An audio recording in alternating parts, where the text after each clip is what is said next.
Assalamualaikum warahmatullahi wabarakatuh. Perkenalkan, nama saya Muhammad Fitra Pratama.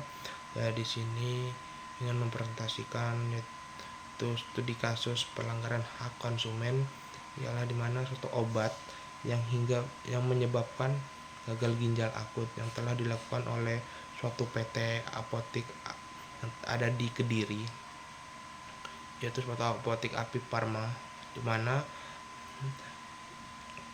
Ari Prasetya Harhap ini sebagai direktur utama, dan juga Noni Satyanugraha ini sebagai manajer pengawasan dari PT Apik Pharma itu sendiri juga, dan juga Ainarwati Suwito sebagai manajer quality insurance dari PT Apik Pharma tersebut, dan Istiqomah itu sebagai manajer produksi PT Apik Pharma tersebut.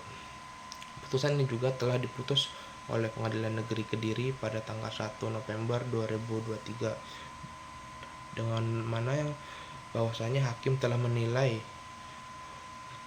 tindakan tersebut melakukan dengan diyakini melakukan yang bersalah dengan tindakan pidana yang disengaja memproduksi barang farmasi yang tidak memenuhi standar dan faktor keamanan.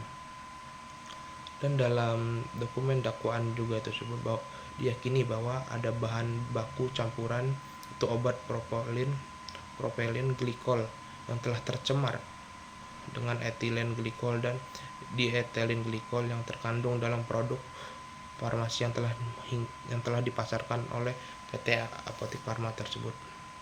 Bahwasanya juga di dalam kandungan yang telah tercemar itu persenannya juga tinggi hingga 99%. Dan sebelum itu juga Apotik Pharma ini lalai karena sebenarnya ada suatu alat atau kromatografi yang digunakan untuk mengetes produk farmasi, tapi alat tersebut tidak digunakan sebagaimana standar aturan Farmakop nomor 6 dari Kementerian Kesehatan.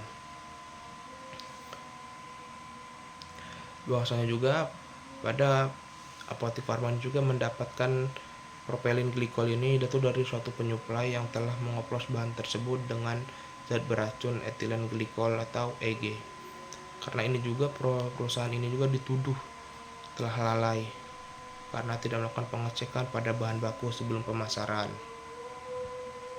Oleh karena itu juga PT Apik Pharma ini juga telah melanggar pasal 196 Junto, pasal 98 ayat 2 dan 3 Undang-Undang nomor 36 tahun 2009 tentang kesehatan, dan ada juga Junto pasal 55 ayat 1 ke 1 Kitab Undang-Undang Hukum Pidana. Tetapi Apik Pharma juga telah menyewakan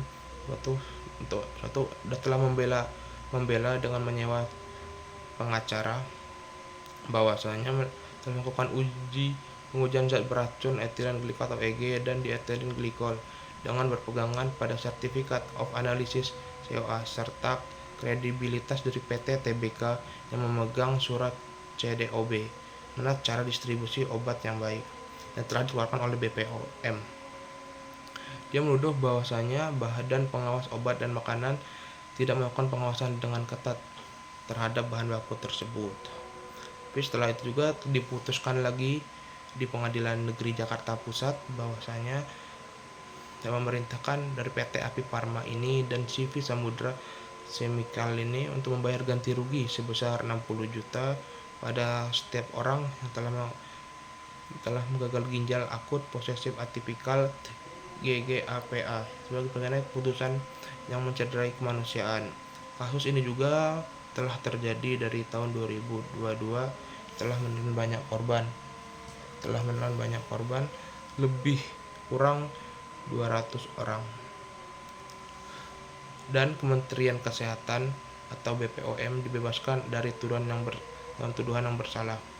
Oleh itu sebagai itu juga banyak para orang tua yang telah mengalami kerugian atau yang telah menjadi korban dari PT Apik Pharma ini melakukan gugatan dengan meminta uang sebesar 3,4 miliar yang untuk setiap anak yang telah meninggal dari kasus ini dan 2,2 miliar bagi anak yang selamat.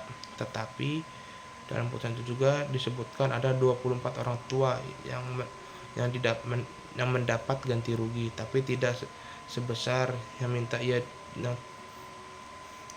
sebesar yang telah ia gugat sebesar 3,4, malah mendapatkan 60 juta per orang. Sekian dari saya, wabillahi taufiq walhidayah. Wassalamualaikum warahmatullahi wabarakatuh.